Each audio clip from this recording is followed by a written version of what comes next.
Hello guys, এখন বাজে হচ্ছে রাত্রির প্রায় 10:45, 10 মিনিট বাকি 10টা বাজতে, উল্টো দেখতে পাচ্ছ তোমরা হয়তো। আর এখন আমি যাচ্ছি বোনকে আনতে। বোন স্টেশনে আসছে শান্তিপুর লোকালে করে। আর আমাদের বাড়ির অবস্থা কি বলবো তোমায়, একটু দেখাচ্ছি জাস্ট। এটা হচ্ছে আমাদের বারান্দার অবস্থা, আর কি বলবো।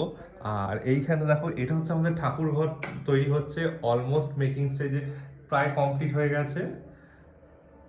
এখন যা দেখতে পাচ্ছ এই ধুলোবালি এগুলো কিছুই থাকবে না, সবকিছু পরিষ্কার করা হবে। দেখো, এই ঘরটা অ্যাকচুয়ালি আগে রান্না হচ্ছিল, এই জায়গাটা এই দেয়ালগুলো ঠিক করা হবে। আর ওই সাইডটায় ইট দেওয়া আছে, ওই টাইলসগুলো আজকে হয়েছে, তাই ওইদিকে ভেতরে যেতে পারছি না।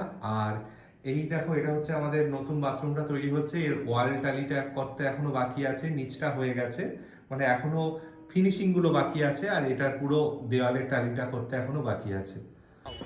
অবশেষে বোনের ট্রেন ঢুকলো, আর এই দেখো বোন এসে গেছে। আচ্ছা, আমরা আসছি অনেক বলতে ভাই তো ছোট